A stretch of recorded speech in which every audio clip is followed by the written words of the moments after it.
All right. Hello, everyone, and thank you so much for joining us today. We are super excited about the presentation that we have today and hope you find it as informative as we feel that you will. We have Ryan Harmon here from the Tampa Bay Rays who will be talking to us about the role of nutrition in age-related muscle loss and how that can affect whether it's your own golf game or the golf games of those at your facilities. So Ryan is a board-certified sports dietitian who has been working in professional sports for over 10 years now and has just finished her last season as the head RD for the Tampa Bay Rays. She has worked previously in golf nutrition and is now looking to get back into it. And I will turn it over to Ryan now so she can tell you a little bit more about what she's done in golf, where she's looking to go in golf, and then get into her exciting presentation here. So without further ado, Ryan, I'll turn it over to you. Perfect. Thank you so much for the warm welcome, Jackie, and thank you for everyone for choosing to spend their afternoon with us talking about age-related muscle loss, a really important and exciting topic in golf athletes, especially as they are aging. As Jackie mentioned, I have been the head of Tampa Bay Rays baseball. I just finished my 5th season with the Rays, and prior to that, I was working a lot in golf, and I started working in golf at IMG Academy, where I was the head sport RD for our elite and PGA, LPGA Tour golf athletes, and then also did some sports nutrition contributions to Golf Channel as well, and consulted with some of the local golf academies. And then from there, really started working in Major League Baseball, and it's been nonstop for 5 straight years. So I'm really excited about presenting on this topic and presenting on lots more topics, whatever you're interested in hearing about, just to improve education about nutrition for golf athletes, and continue to just network with many of you and hopefully work with some of you as well. So that's a perfect segue actually to begin talking about why I chose this topic. It's a topic that comes up a lot with many of the golf coaches or older golf athletes that I've worked with in the past. That seems to just be something that's nagging a lot of them. And then so this presentation really is aimed at golfers over the age of 40 that are beginning to notice a steady decline in strength and power, maybe even muscle loss. And also golfers, younger than 40 that haven't experienced losses in power and strength yet, that are just wanting to stay ahead of it and educate themselves better so that they can potentially prevent these declines that we typically see once we hit age 40. Okay, next slide for me. Perfect. Okay, so to keep us on track, I always love to have an outline of what I'll be presenting about, and I'll be presenting on the following points. First, what is age-related muscle loss? Because so many people, it sounds really interesting and intriguing, but what is it? It's also called sarcopenia. So we're going to get to the bottom of that. We'll also be discussing factors that influence the aging process. And I've broken them down based on the research to lifestyle factors and biological factors. And lifestyle factors are really, think of these more as like daily habits. So these are things that we can do that can influence the aging process. Things like physical activity or nutrient intake, how we're fueling our body, versus biological factors, which are really more out of our control, right? I mean, as we age, there are some things that are happening in our bodies that we can't really change. Things like, low-grade inflammation or oxidative stress. And I'll go into detail of what all these things are if you're not familiar with some of them. Changes in hormones, changes in our protein metabolism even. So those are some of the biological factors that I'll be talking about. And then of course, fortunately there are a few things that we can do that are effective against age-related muscle loss. So this will be, what can we do about it? Beginning with physical activity, focusing on resistance training and aerobic exercise. Macronutrients. So what in the world are macronutrients? Those are things like protein, carbohydrate, fat, but we're really focusing on protein and amino acids for combating age-related muscle loss. Micronutrients, these are things like vitamins, minerals, antioxidants, anti-inflammatory type foods, or root supplements like curcumin and ginger. And then, we'll also touch a little bit on supplements, and if there's some supplements that potentially will help minimize age-related muscle loss as we age, and focusing a little bit on probiotics. Finally, I'll present just a quick summary, and that's going to be my conclusion on, it's like a snapshot of all the things that we can do to really help us as we're aging, to hold on to our muscle, because none of us, I was an athlete in college, and none of us, if we're all still active, we don't want to lose our muscle, right? Because that's what's giving us our power and strength on the golf course, especially with our golf swing. And I think it's important to just let everyone know how I put together this presentation.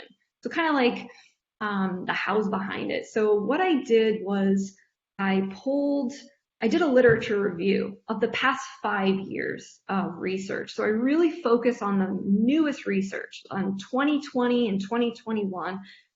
I don't care what was recommended 10 years ago, right? None of us do, because just like medicine, nutrition is always changing. So it's so important that we stay on top of what is relevant now. What do we know right now about age-related muscle loss and how to combat that? So I think it's really important that everyone understand that. I'll have my references at the end of the presentation. Also, on any slide that I'm talking about something specifically, I'll have the references at the bottom. And I think it's also important that everyone knows that my role as a sport RD is not just to, collaborate with a medical team or with strength conditioning or athletic training, or even one-on-one nutritional consultations with athletes. A lot of what I do is this. I'm constantly reading the literature, staying on top of what's relevant, depending on the sport, depending on what the questions we're asking are, and being able to translate that science, because it can be really complicated, so translating it so it's meaningful for you. And two, so you don't have to do it, right? I don't know how many people want to just sit there and read journal articles all day. So, it's helpful for people like us that can do that, so then we can present and give you a snapshot of all the really important information. Next slide, Jackie. All right. So what is age-related muscle loss or sarcopenia? So I'm all about keeping things simple. I think the best way to term this would be, it is an age-associated decline in skeletal muscle mass and strength. So just really simple. We're just losing muscle strength. We're losing muscle mass. And as we age, what happens is there's this disproportionate increase in muscle protein breakdown. And there also is a simultaneous decrease in muscle protein synthesis. And what this does is it creates a net negative balance, protein balance in the body, so that we start losing muscle fiber, Okay, so you can see here on the slide, I just threw up a couple pictures here. You can see on the first body, it looks like a younger athlete. The muscle looks fuller, and then you can see on the second picture, there's the arm it's not as muscular, right? There's a little bit of muscle wasting there, so a decrease in muscle. And then I also put together a couple slides on what it looks like more at the molecular level, so you can kind of just visualize that. Oop, not sure what happened, Jackie. There we go. Perfect. So you can really visualize what's happening here. So you can see again with the first, we'll call them like a first plate with a muscle. It's like a muscle biopsy. You can see that the muscle fibers are really dense, right? They're dense, they're thick. And then on the second plate, they're starting to atrophy a little bit. There's some wasting there. And so what I think is important to understand about age-related muscle loss is that we really start losing, when we're losing muscle mass, we're really losing these muscle fibers. And there's two types of muscle fibers that I'm going to talk about. And I don't know, I'm not sure what everyone's background is and if they're familiar with these muscle fibers. I'm going to actually talk about them so that everyone can understand what I'm referring to. So a type 1 muscle fiber it's like a slow twitch. Think of it as when you're just walking with your friend, or maybe you're grocery shopping, or you're watering the lawn. It could even be walking the golf course. You're just walking along. Whoop, there we go. You're just walking along aerobically using muscle. So this is just a very slow operating muscle. Okay, so that's a type 1. Your type 2 muscle fiber, these are your fast twitch. So I want you to think explosive power. So golf swing, right? That's when you really need power for that golf swing. So these are your type 2 muscle fibers. Also think if you trip and you try to catch your balance, you're also using fast twitch type 2 muscle fibers. So you can see, right, both are going to be incredibly important for golf. But one is going to give you that power and that strength, and that's your type 2 muscle fiber. And unfortunately, this is what we start losing at age 40. It's like a slow, steady decline. So we start seeing this atrophy or loss of type 2 muscle fibers, so our power supporting muscle fibers around age 40. And we actually see and this is from the literature, so we're seeing around a 3% to 8% decrease in these muscle fibers, and that's per decade until we reach about age 60, and then we see a decline significantly. So I think it's important to know, though, that there are some things that we can do about it. So next slide for me. Over here.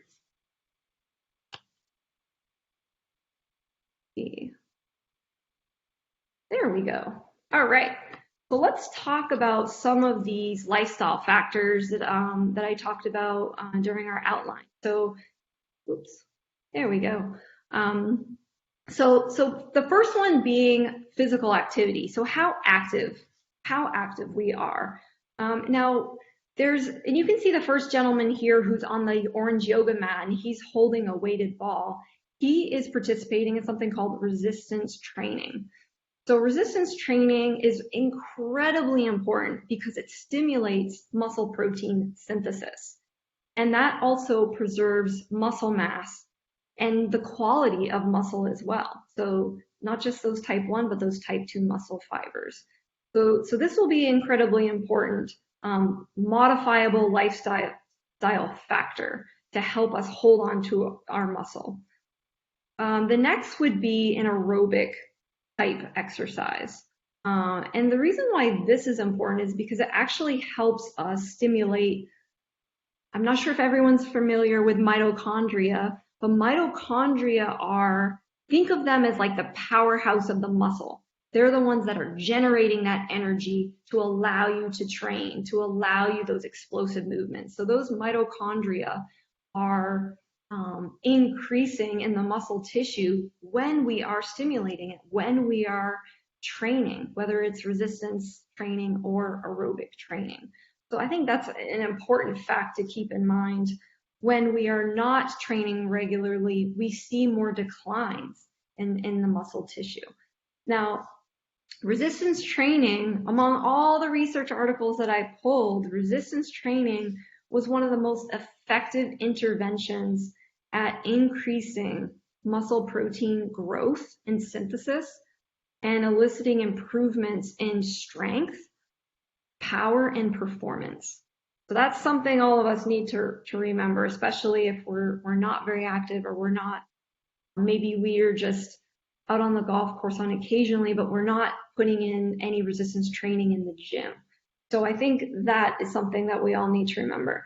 Now, I do want to let everyone know that I am a board certified sports dietitian. I am not an exercise physiologist or scientist. So I am only pulling from the research on this topic here for physical activity. I will mention it again in the conclusion, but I'm really focusing more on the nutritional intervention. So I just want to make sure everyone is aware of that. Next slide for me. Okay. Now, what if we're putting in all the training, right? We're hitting the gym. We're on the golf course. We're playing regularly. What if we're putting in all this training, but our nutrition is off? Okay. What if we skip breakfast every day? Or we're just skipping one meal a day? Or maybe we're not hitting our protein goals. We're not getting enough protein. Or maybe we're neglecting certain really important nutrients. I think it's important that everyone knows that our muscle tissue is dependent on a variety of nutrients. And these nutrients act as key signaling molecules that help support muscle remodeling, muscle growth. And you can see here, so I have a really nice visual that breaks it down, these nutrition lifestyle factors into anabolic and anti-catabolic nutrients. So what in the world is that? So let's just tackle that first. So anabolic means that nutrient is muscle stimulating. So it's going to promote muscle growth. That's what anabolic nutrient means. Anti-catabolic means that this nutrient is going to prevent muscle breakdown. Okay? So all of these nutrients here, protein, leucine. Leucine is, I'm not sure if any of you have heard of this. This is a really important branched chain amino acid. So, and again, an amino acid is just a building block of protein that helps us when we ingest it. It helps us build our muscle, okay? So leucine actually is found in protein, and it is one of the #1 stimulators for muscle protein growth. And that's how we base a lot of our protein recommendations off, is how much leucine is in this protein. Another one is HMB, and this is found in a supplement, and I will actually get to that at a later slide. Vitamin D, so much research about vitamin D and how important it is in maintaining muscle strength and performance and health. Calcium, glutamine. Glutamine is also an amino acid, and we'll talk about that on one of our later slides. And then on to the anti-inflammatory and antioxidant nutrients. And just so everyone is aware of what I mean by anti-inflammatory and antioxidant, these are nutrients that if you've ever heard some, physician or maybe a dietitian tell you, make sure you get those antioxidants in, they help with recovery. They help with combating oxidative stress from training. So they're going to help with muscle growth and turnover. They're going to help with recovery. So these nutrients, this is what they're doing. So tryptophan is an amino acid. Vitamin B12, folate and B12 are both water-soluble B vitamins, and vitamin K2. Vitamin K2 is a fat-soluble vitamin, and we'll also get more into those. Okay, next slide for me. Perfect. Okay, so now let's tackle these biological factors, these factors that are kind of out of our control that we know are happening inside us. So what are they? First of all, let's start with changes in protein metabolism. So looking through all the research over the past month, one of the things that I've been finding with aging athletes or even athletes, once we hit 30, we're starting to see a little bit of this, but it really doesn't hit us until we're 40, as I mentioned before. So changes in protein metabolism, what I mean by that is as an athlete ages and hits 40 and then maybe 50, what we're seeing is something called anabolic resistance. And if you remember, when I was talking about anabolic nutrients, I was talking about nutrients that stimulate muscle protein synthesis. So anabolic resistance is when older muscle tissue is actually becoming resistant to protein. So you're not seeing as great of a response to protein that you used to. And older muscle actually needs higher and higher doses of protein in order to get the same response as maybe a 20-year-old athlete or a youth athlete, let's say, okay?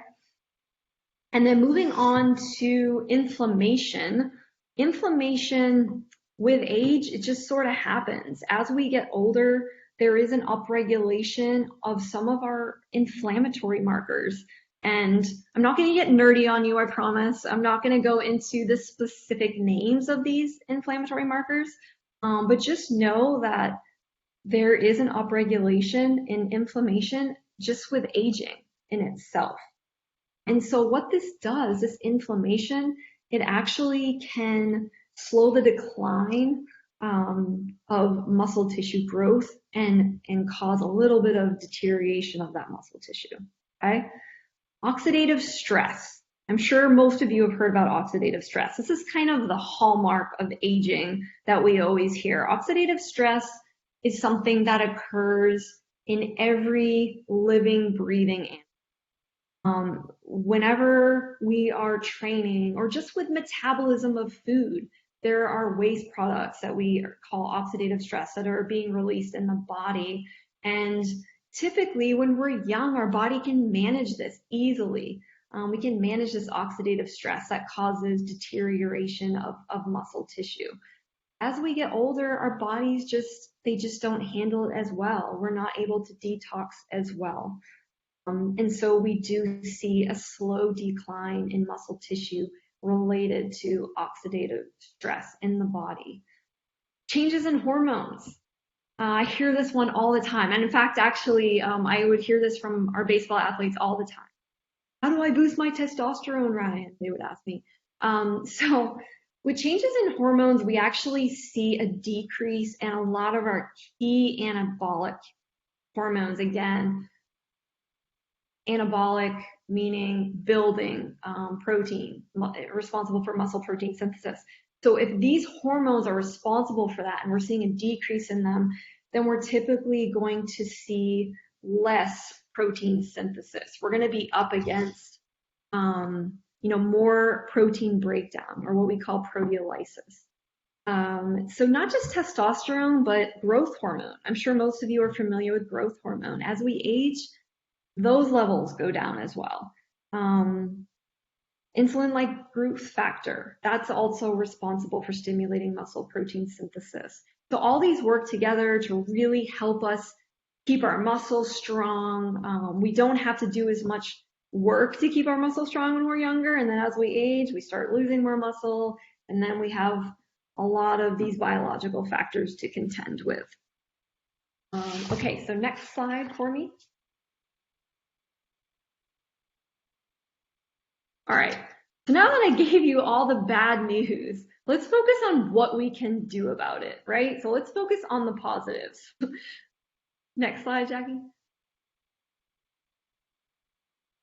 All right, so what can we do about it? So fortunately, interventions including physical activity, nutritional optimization, we know are effective to prevent and treat age-related muscle loss. So I think it's most important to focus on the macronutrients that have the anabolic and anti-catabolic properties. And number one, food, 100%. And protein. Protein, if you remember I was saying earlier, I mean, there's really two areas we can focus on to maintain our muscle, and keep our muscles strong and our type 2 muscle fibers nice and dense. So we'll have greater power and strength. And that's really getting enough protein. Um, and, and also, how much protein are we getting? We really want to look at that leucine content. And, a lot of people are not familiar with what leucine is. I know I briefly mentioned it before. It is the most important amino acid related to muscle protein growth and synthesis in the body. Think of it, this is what I tell a lot of the athletes I work with. Think of it as a trigger for muscle growth. So when you get enough protein, and when we get a certain amount of protein that has about what we're looking at is about 2.5 grams of leucine, we're turning on muscle growth. Okay. Now, I don't want everyone to get confused. Oh, I need to make sure I'm getting enough leucine here and there. What we can look at is how much protein are we getting? This is a lot easier and a lot faster for athletes to think about. So let's talk about our sources of protein too, right? Because there's animal sources of protein. There's plant sources of protein. I've worked with quite a few plant-based athletes, vegan athletes. And so there's ways to get all the nutrients you need, whether you're eating animal foods only or you're strictly plant-based, or maybe there's a combination of plant and animal protein, okay? Now, animal proteins are going to be better for stimulating muscle protein synthesis because they're higher in leucine. So you won't need as much protein. Like I have here, for example, a 3-ounce piece of beef, chicken, or fish. 3 ounces we usually eat more than that. Most of us are eating about 6 ounces of protein, or about the size of the palm of your hand at every meal for lunch and dinner. So you're getting above and beyond what you need for leucine. I don't want you to worry too much about that. I just want you to know why leucine is so important, okay? Now, for plant foods are not as high in leucine. So typically I tell athletes, if you're just eating plant-based, that you're going to need to go a little higher on your protein. So whereas 3 ounces of beef, chicken, and fish might work, you would need probably double that, maybe even triple that for certain plant-based proteins, just to get enough leucine, okay? So I think that part is really important to remember. Now, there's other ways to stimulate muscle protein growth and minimize muscle protein breakdown, or have anti-catabolic properties. And that's the supplement HMB. I don't know if anyone's heard of HMB, but it is called, you'll know why I call it HMB when you read this, beta-hydroxy beta methylbutyrate, okay? That is basically another amino acid, but it's easier to call it HMB. You can see here I actually have supplement from Clean Athlete. I use a lot of supplements from Clean Athlete because they are third-party tested. They're NSF for sports, so they're free of all banned substances, so our athletes feel safe using them. So I have one up here that you can see. HMB, what it is, it's just a metabolite of leucine. So it's in smaller amounts, it actually can do leucine's job. Now, does that mean that everyone should go out and get an HMB supplement? No. No. In fact, I don't recommend this supplement unless there's a couple reasons why I might use it with an athlete or a coach, or maybe even a friend that I'm helping nutritionally. And that would be if this person has severe sarcopenia or severe age-related muscle loss, and we don't want them to lose any more muscle, then we could incorporate HMB with dietary intervention.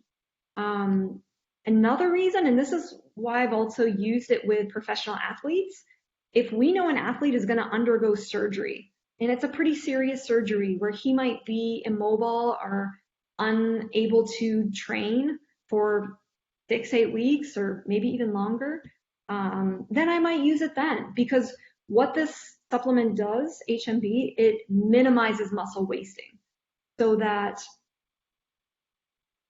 from the time you have surgery to the time you're able to start rehabbing, you're going to have minimal muscle loss.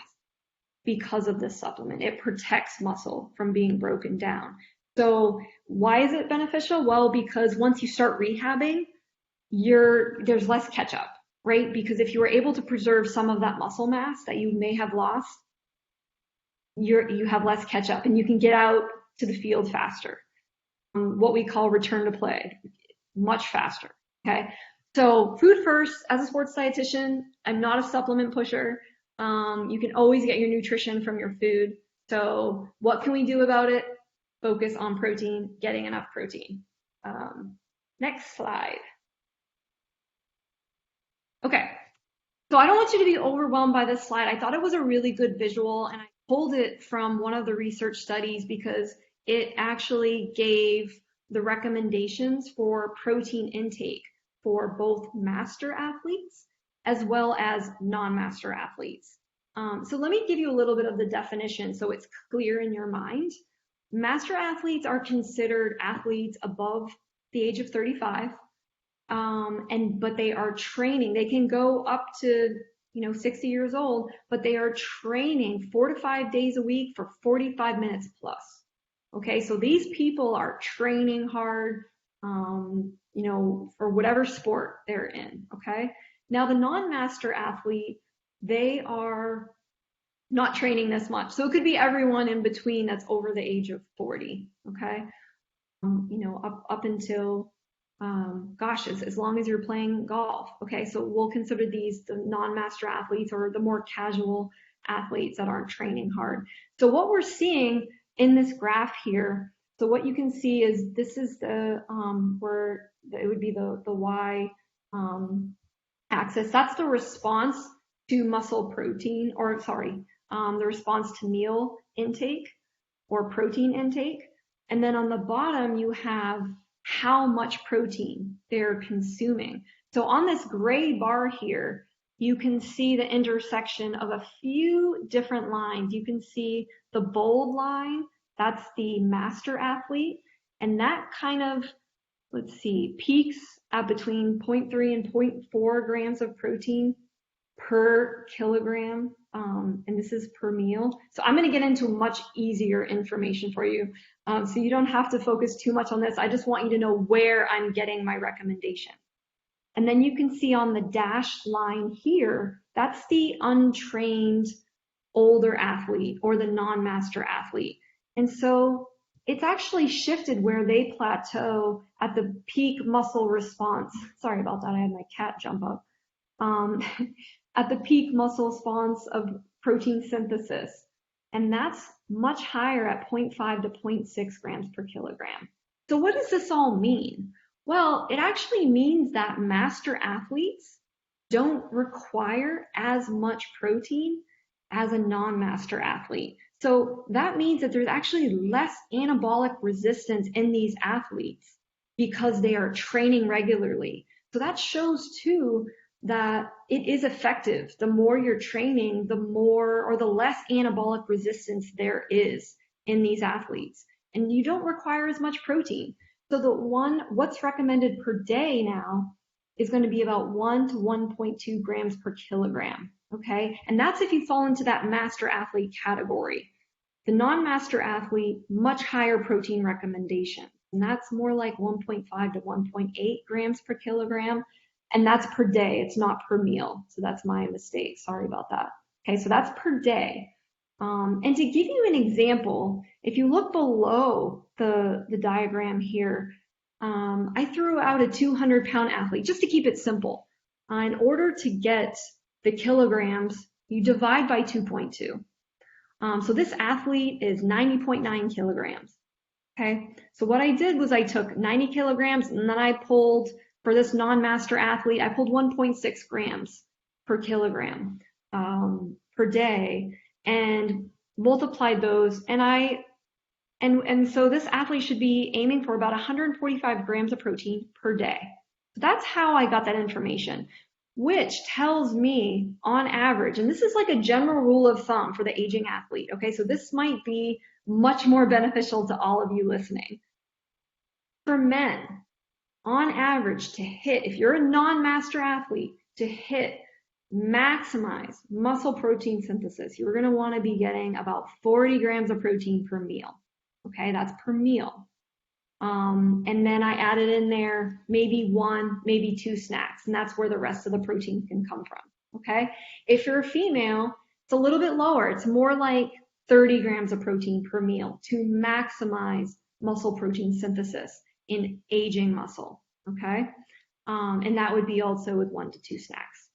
So if you don't want to pay attention to, you don't want to calculate out the kilograms and multiply that by the protein, that's fine. You can aim more towards 40 grams of protein per meal if you're a non-master athlete, male, and if you're a female, aim more like for 30.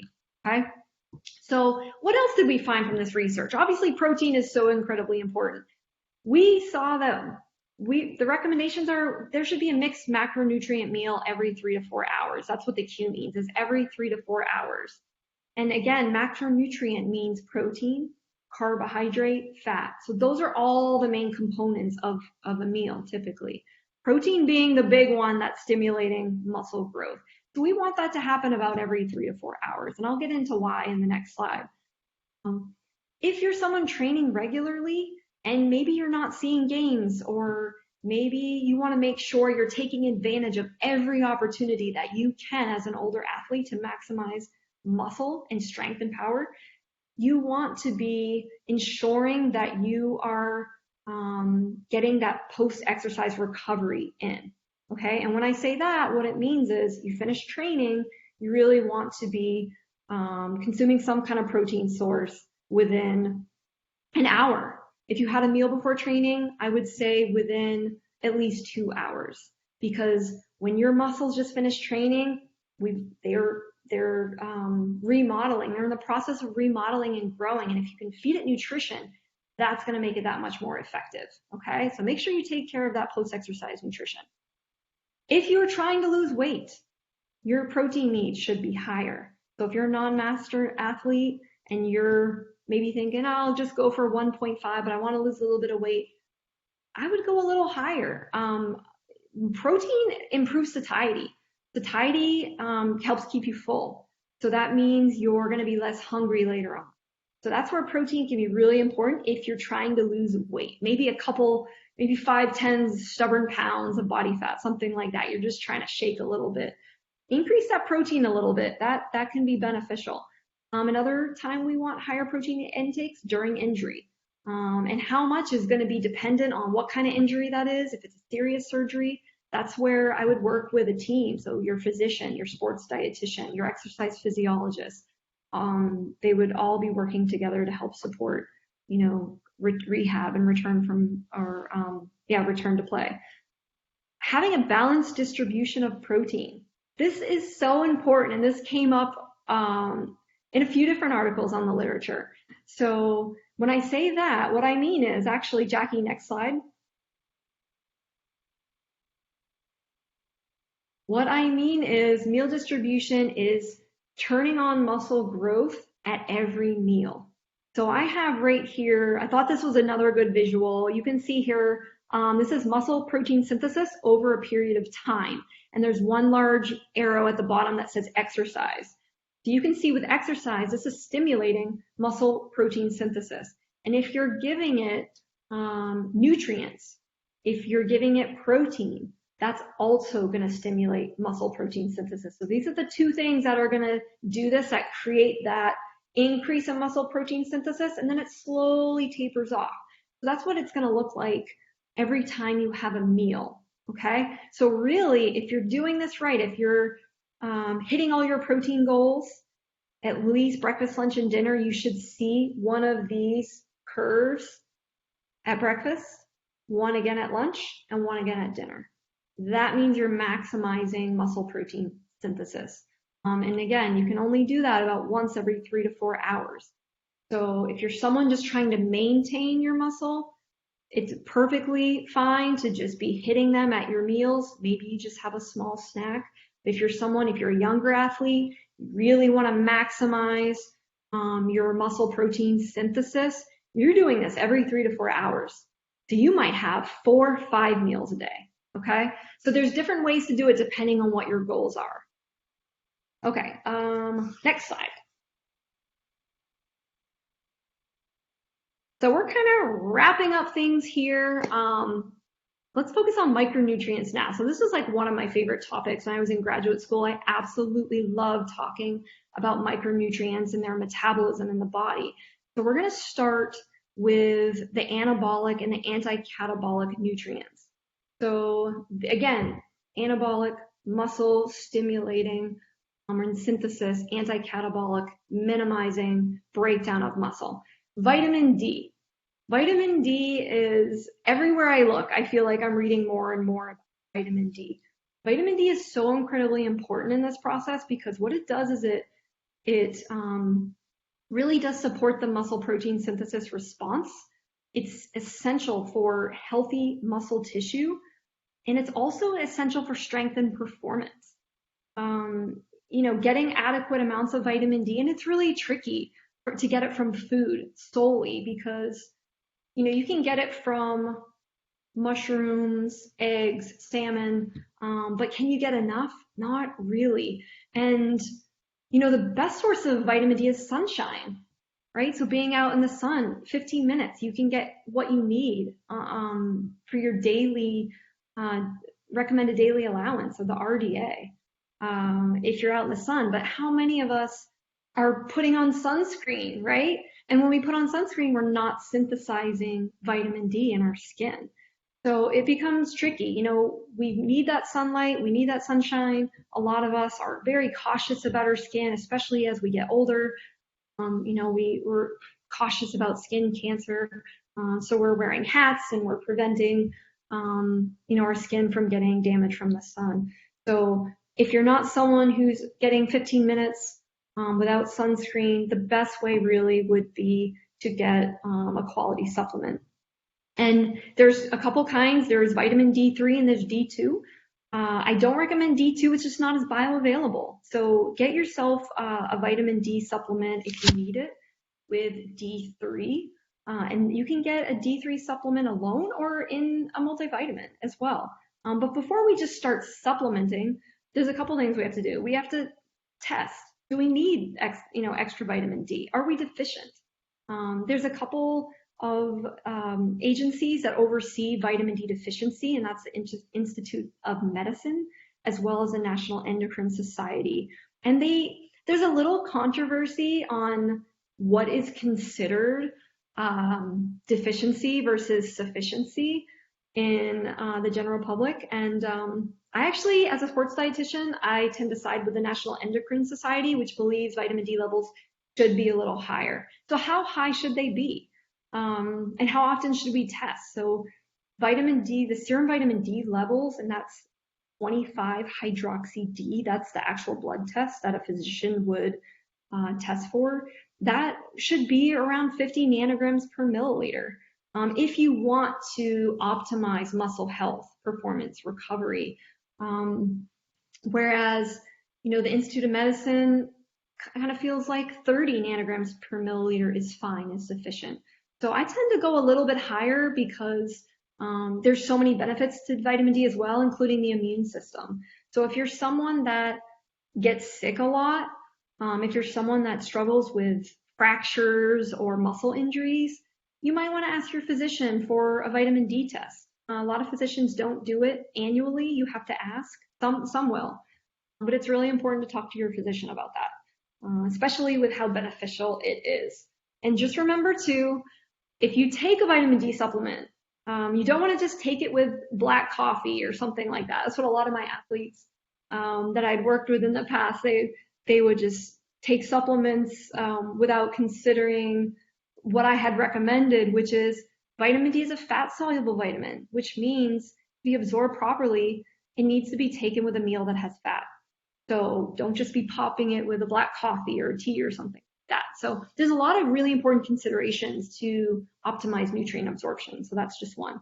I have calcium and glutamine on here, and because they have been tossed around a little bit in the literature, the reason why there's question marks is because although calcium is really important for bone mineral density, there's no evidence that it is supportive to age-related muscle loss.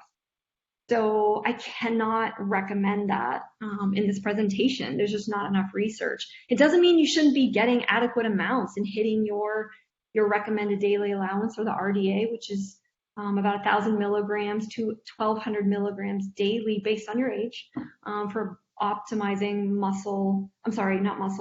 bone health. But it's not there. The research isn't there for muscle. Glutamine as well. Glutamine is the #1 most common amino acid in the body, and 80% of it is found in the muscle. But at this time, there's no evidence showing that it's beneficial in age-related muscle loss. So I cannot recommend that as well. I will say though, glutamine is beneficial for anyone who's really, really sick. So if you are experiencing a pretty significant illness, the need for glutamine, it's actually conditionally essential, is higher. So if you're really sick, if you're injured, if you're going into a very stressful surgery, those are the only times where I would recommend glutamine for individuals. Okay, but no research on it helping age-related muscle loss. Okay, so let's move on to anti-inflammatory and antioxidant nutrients. We're going to start with the two top, the B vitamins, both water soluble, B12 and folate. As beneficial as both of these nutrients are in bringing a pro-inflammatory amino acid down in the blood, that's homocysteine, which can negatively impact bone mineral density, there's no evidence that supports that it's going to be beneficial to age-related muscle loss.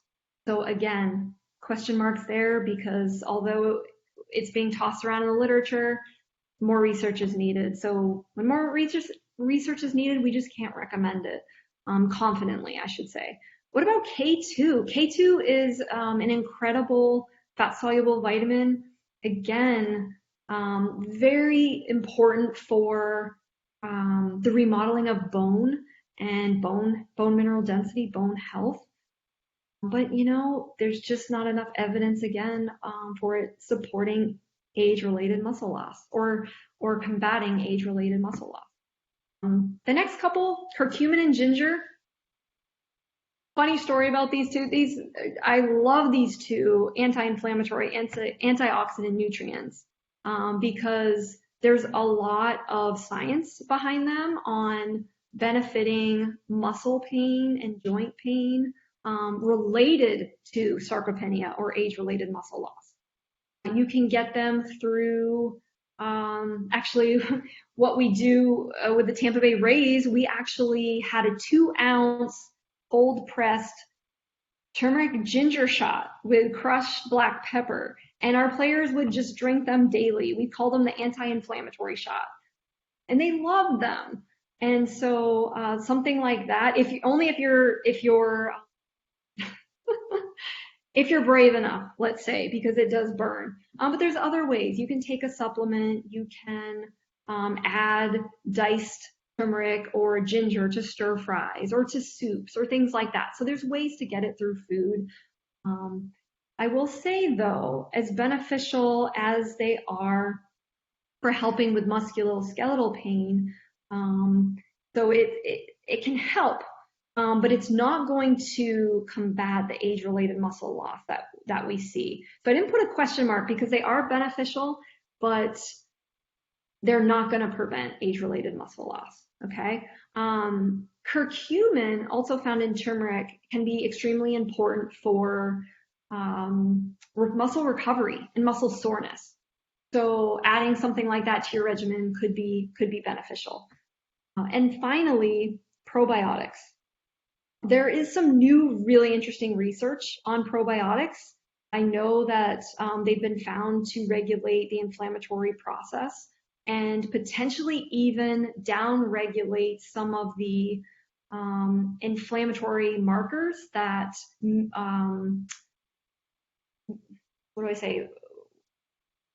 break down muscle tissue. So there could be some benefit there. I will say the research is so new, so it's not conclusive. It didn't convince me, so I cannot confidently recommend probiotics for the use of age-related muscle loss. I will say though, it's very promising and exciting, so that's something to keep our eyes out on. See if there's something new maybe in the next year or two. All right, next slide. Okay, so in conclusion, this is definitely going to be a multidisciplinary approach. There's no quick fix here, and it has to be, every case has to be taken individually. I mean, what I do as a sports dietitian is I look at that one athlete. There's no generalization. So we look at that athlete, we look at what the performance goals are, what the potential issues are, and then we design what we call personalized medicine or a plan just for them based on those issues and those goals. Okay. So I think that's important to remember is this isn't just a sports RD. This is, a physician. This is exercise scientist or physiologist, sports dietitian, a strength coach. So there can be a variety of people here all supporting an athlete. So just running through some of the, like I said, I was just going to summarize everything for you, just have it in a nice, quick snapshot for you. Daily physical activity. It is an absolute must to stimulate muscle protein synthesis. So how do we do that? Resistance training. This is your best option to help combat age-related muscle loss. So even if it's starting one day a week, having a 45, 60-minute session, something like that. It can be with bands, it can be with weighted balls, it can just be with gravity, just moving your arms. Things like that will really help minimize that age-related muscle loss. Aerobic activity, as I mentioned before, really important to keep the mitochondria, those powerhouses in the muscle tissue, keep those strong and prevent any kind of decline in mitochondria. Aerobic activity is great for that. But your best is still going to be resistance training. Protein needs. Hitting that protein goal is essential. So two of the most important things that you can do, key takeaways from the presentation: daily physical activity, hitting your protein goals. Now, just to summarize really quick about protein, again, if you're a master athlete, so these are athletes 35 and older, okay, all the way up, as old as you want to be, but you are training regularly. You're hitting the 4 to 5 days a week of training, at least 45 minutes each training session. You're not going to need as much protein. You can get along with, what's recommended daily, which is, around 1 gram per kilogram of body weight. It's when you're not training this much, like most of us, we're not training every day, intensely all the time. Older athletes or the non-master athletes, 40 and over, we're going to see these declines. So if we can make sure we're hitting that protein goal, and to reiterate, approximately 30 grams of protein, and that would be animal sources of protein for women per meal, and 40 grams for men. That's going to help maximize muscle protein synthesis and hitting that leucine goal. Evenly distribute it throughout the day. I remember I did a Golf Channel segment on something very similar, and when I looked at the research then, most of us were hitting protein, hitting our protein goals lunch and dinner, but not at breakfast. So just making sure that you hit that protein goal at breakfast will be so incredibly important and maximize muscle protein synthesis. So remember those bumps that we saw, those graphs where we're stimulating muscle protein? We should have at least 3 of those every day for breakfast, lunch, and dinner to maximize muscle protein growth. Getting adequate vitamin D, another important regulator of type 2 muscle fibers and muscle health and performance. Make sure you're getting enough vitamin D, and don't just start supplementing. It's important to get a lab test, from your physician, so you know where you're at. So we don't want to just start supplementing if we're not deficient, because that can be dangerous too, right? We want to make sure that we are following up with our physicians. I had to throw 2 in here. Boosting levels of fresh fruits, vegetables to combat oxidative stress and chronic inflammation. This is my contribution as a sports dietitian. I had to throw that in there. We know that the more fresh fruits and vegetables that you're putting in your body, the lower the oxidative stress and chronic inflammation you will see, because these fruits and vegetables have so many antioxidants that they can help prevent some of that oxidative stress. So the body has less to deal with. So that's definitely a sports dietitian contribution, as well as choosing anti-inflammatory plant fats and wild-caught fatty fish. Anti-inflammatory plant fats, think avocado, extra virgin olive oil, walnuts, chia seeds, all high in omega-3 fats. These can be thrown in smoothies or eaten as guacamole. Fatty fish, think salmon, tuna. Salmon's probably your best option right now because tuna is really getting pretty high in mercury. So every now and then, everything in moderation. And I have to say, lastly, before supplementing, you always want to check with your physician before adding any new supplements to your diet. Even eating a higher protein diet, your physician knows your health history. They know you best. So these are the recommendations. So if you do see something that you think might benefit you, I would recommend talking with your physician about it, just to run it by him. I think that will be most important. Next slide. And I know it's pretty small, but those are all the references, all 10 of my references that I pulled from. The majority of them are all from 2021. And next slide. And that's the conclusion of my presentation. So I just want to say thank you to all of you, that are here spending time with us this afternoon on a Monday afternoon to learn about age-related muscle loss and what nutrition can do to help intervene and hopefully slow that decline. So thank you for everyone. Yeah, and then Ryan, I know if there's any questions out there, I know that Ryan would be happy to answer and hang around for a little bit longer. Absolutely. Does anybody have any questions at all? Happy to answer any. I think we might have one that just came in. Oh, we just got a compliment, so that's good. We like those as well. Thank you.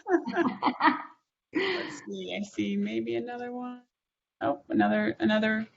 Thank you. Great. It's Getting my a lot pleasure. of compliments, Ryan. Thank you.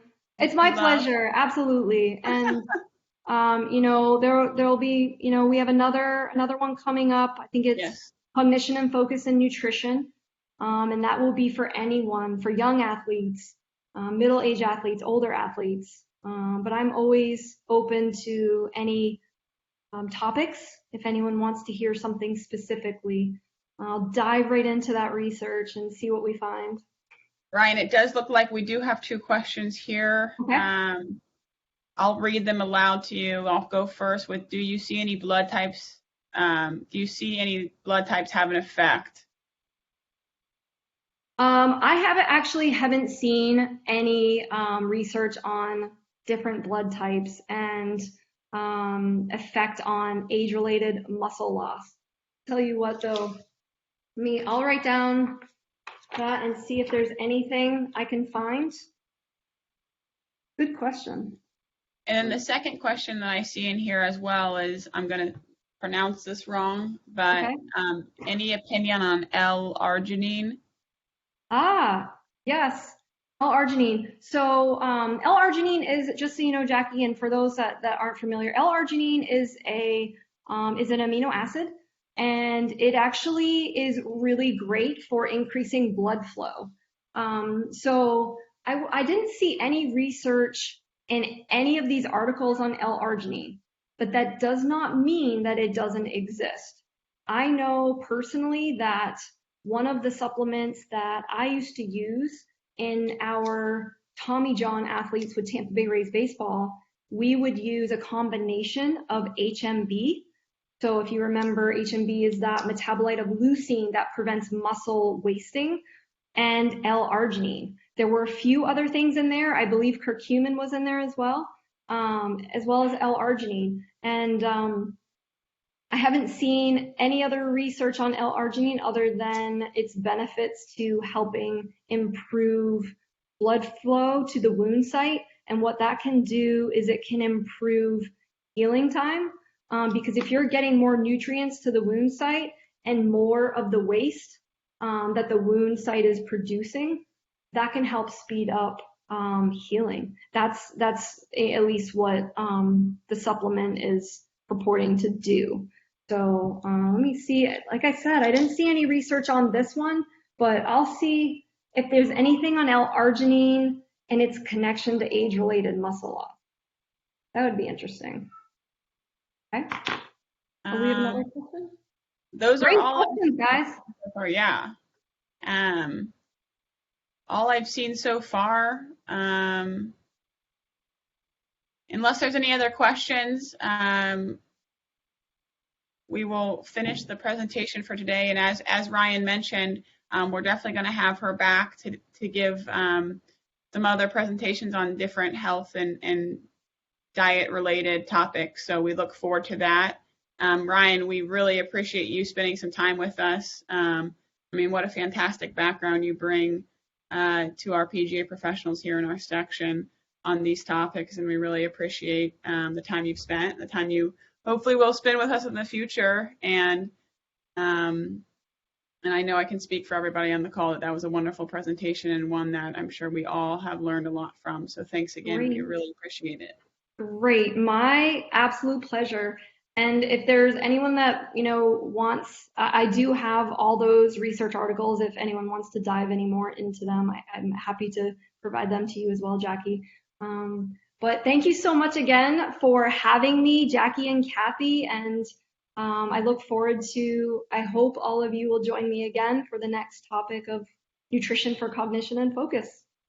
Awesome. Well, thank you so much, and everyone have a happy holiday season. We appreciate it once again. Yes. Happy holidays to everyone. Thank you, ladies.